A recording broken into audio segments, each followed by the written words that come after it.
And they thought it was dictation, so one of his plays is called As You Like It, and the title has nothing to do with the play. So that's how the Bilderberg came by their name. Now, they had been meeting for half a century. The moneyed class had been meeting, but they decided they have to meet systematically every year, well planned in advance, in addition to maybe other smaller meetings throughout the year. Sure this is the right turn, Jim? No. Let's see if it starts.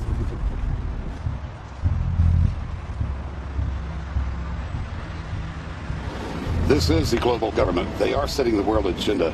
Inside right now, they're deciding on whether or not there will be a war with Iran. They're deciding whether or not taxes will increase, whether oil prices will be suppressed or increased. There's much more on the agenda that we'll be finding out in the fullness of time. But those are three items that are heavy on their list this year.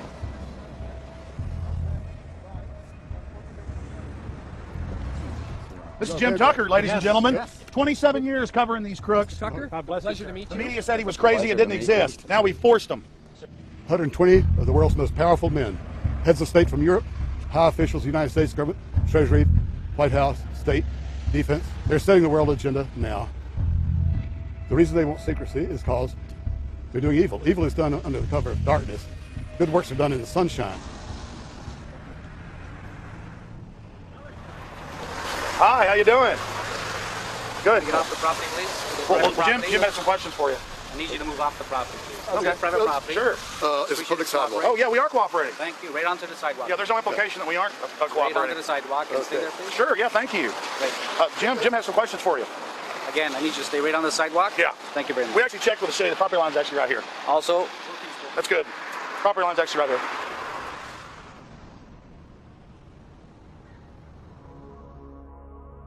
We are on the verge of a global transformation. All we need is the right major crisis, and the nations will accept the New World Order.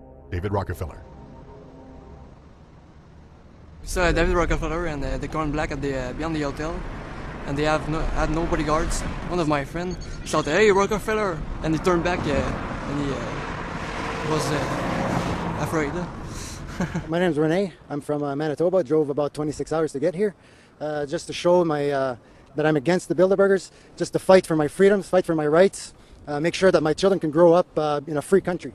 My name is Daniel Estrelin, and I've been doing this for the last 15 years. I'm from Canada. I'm very proud of my country because, as you can see, there are a lot of people covering the Bilderberg conference. Last year, it took me 14 and a half hours to get to Munich. I was pulled off the plane in Milan. I was pulled off the plane in Munich. They interrogated me 4 hours in both places. I was able to call a friend, a journalist in Rome, as a result of his presence and others. Calling the Foreign Ministry Department in Italy, they backed off and they let me go. They basically told me that they'll keeping an eye on me 24 hours of the day. The little hotel where we were staying at, Jim and I, out of the 20 rooms, 6 were occupied, 3 by the CIA and 3 by the German Secret Service. That's how serious these people are, and that's how afraid they are of actually what we may be able to reveal and what we actually do reveal publicly about the Bilderberger intents. Daniel Estrelin has covered the Bilderberg meetings in Europe and North America for more than 15 years. His book, Club Bilderberg, has been translated into more than 20 languages and is a global bestseller. Estrelin has photographed many past Bilderberg meetings. Rockefeller frontman Henry Kissinger is always a key participant. Here you see the president of the CFR, Richard N. Haas, followed by Vice Chairman of Rothschild Europe, Franco Barnaby, who is speaking with Henry Kravitz, and behind him is Richard Holbrooke, former U.S. Ambassador to the United Nations. The head of Daimler Chrysler, Jürgen Erich Schrimp, arrives by helicopter. Here, the owner of the Washington Post, Donald Graham, escorts Indra Nooyi, the head of PepsiCo. Queen Beatrix of the Netherlands, whose father, Prince Bernhard, founded Bilderberg, is a leading figure in the group. Of course, globalist kingpin David Rockefeller, seen here with his bodyguard, James Ford, always attends. The then newly appointed World Bank chief Paul Wolfowitz is photographed at Bilderberg 2005. It has been reported that Wolfowitz had attended previous meetings, while still the Deputy Secretary of Defense, a violation of the Logan Act. Under the Logan Act, it is a felony offense for any member of the federal or state government to meet with members of a foreign government without the express authority and authorization of the President or Congress. Put simply, it is illegal for members of the government to meet secretly behind closed doors with foreign power brokers due to the problems of corruption and espionage that it breeds. For this reason, many prominent politicians attend, but their names do not appear on the official list. Despite the Logan Act, the governor of New York's name, George Pataki, does appear on the list, and we were able to catch the governor on tape walking with David Rockefeller at Brook Street. Multiple staff members inside Brook Street reported to us that Hillary Clinton attended for half a day. Several armored limos with diplomatic plates did arrive with police escorts and offloaded their passengers in the underground parking garage out of the sight of the press. Former World Bank President James Wolfensohn sardonically stared at our cameras. They're upset about the fact that they're being exposed. Well, I'm sure they are. I mean, look at the tinted windows. They don't want to be seen. They don't want even anybody to know they're here. So I'm sure they're ticked, you know, and that's why we're here to try to expose them. Do you think that they were angry that they were on the front page of the local paper today? You think they're in there reading it right now, Jim? Yes, I don't think they're happy about it. They prefer nothing at all, no publicity. They prefer absolute secrecy. Yeah, you better look away. We're not your slaves. You don't own me. Did you get a list of the attendees and everything, or not? No, I've asked for one under a slight variation of my name, and I don't know if I'll get it or not. Also, it could happen today. For the last 3 years, I get back to the hotel. And there's a copy there waiting for you. Well, somebody who does not identify himself. I mean, I'm not just not revealing the source. I don't know the source myself. But the facts, because they want the Bilderberg letterhead on it, and makes a nice memento. Perfect. Alex. Yeah. That's Chalabi, eh? You think Chalabi? No, I don't think. I know. It looked like Chalabi, and it was a fat guy. Yeah. That was Ahmed Chalabi? Yeah. Oh my God. Then they're really going to attack Iran.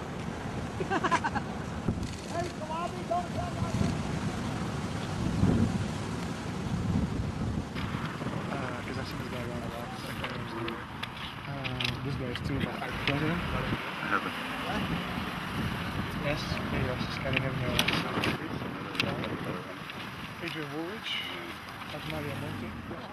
over the last couple of years, they've been reeling with the amount of leakage that they've been experiencing, so it's getting harder and harder. But again, it will never get too hard for us because of the sources that we have inside are top-notch sources. People who are actually working for them, the Secret Service, the second layer, people in the Bilderbergers, the clerks, the administrative office, they're there. They are our eyes and ears, and every time there's something out, we always get the information. That's Francisco Pinto Balsamao. I think that's the Queen. It's the Queen. Oh my God, yes, her here. You see her? Yes. Oh my God. Queen of Holland. What usually happens is the Secret Service guys who are protecting the Bilderberg delegates, the staff, the cooks, the chefs, when they actually get to see and to hear what some of these nasty people are talking about, they're the first ones to look for us and the first ones to make sure that we get the information from the meeting. We're very rigorous with information that does come out. We double, triple, and quadruple the confirm the sources, make sure that all the information checks out. A lot of the stuff, the Bilderbergers have planted information, make sure that this disinformation nullifies the accuracy of the reporting, which is why we never publish the first thing we hear.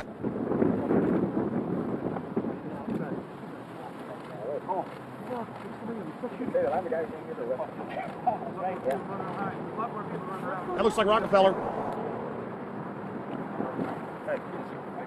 The decisions that these people take, again, they not only decisions affect business community, they affect politics, business, environment, across the entire spectrum. And these decisions are made and taken by a very elite group of people behind closed doors this year at the Brook Street Hotel. We are not privy to these decisions. We're not allowed to know what they're talking about. But we'll definitely feel the consequences of these decisions over the next 12 months when events which apparently by accident seem to happen, in fact, have been planned right here this year at Brook Street Hotel between 8th and 11th of June.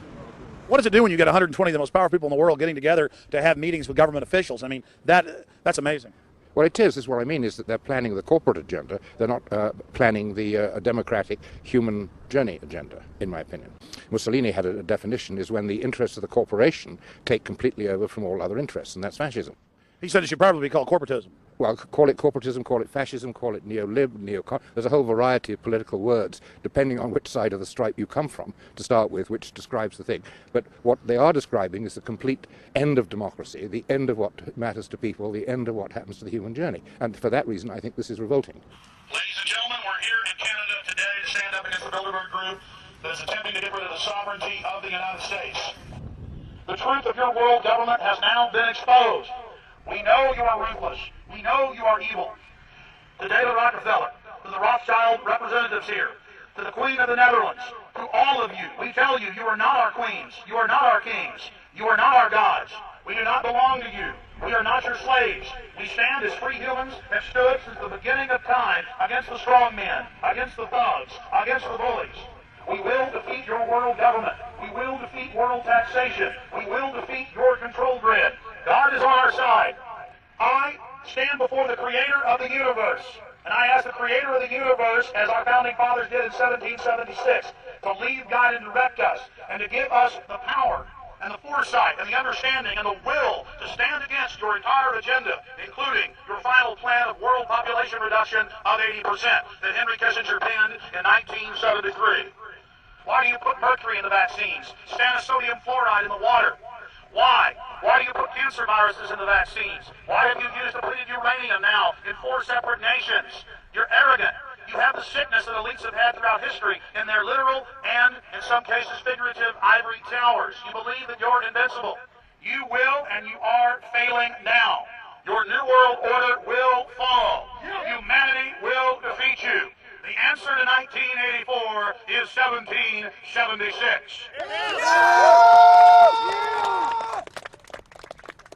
Bilderberg is an elite organization, and the way it works, the protocol of the meetings is the staff, after they're vetted out, they're told exactly how they're supposed to behave themselves, meaning that they can never address the attendees, they can never speak to them unless they're spoken to first, they can never look them in the eye.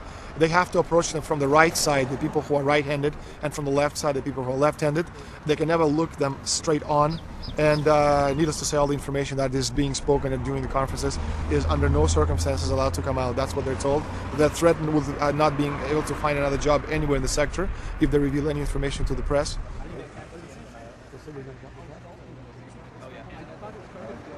Richard Holbrooke? Ambassador Richard Holbrooke thought the peasantry wouldn't recognize him if he took a stroll off the grounds of Brook Street.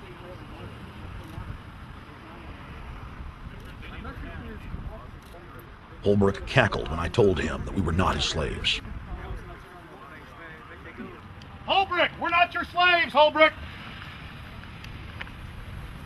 We're not your slaves!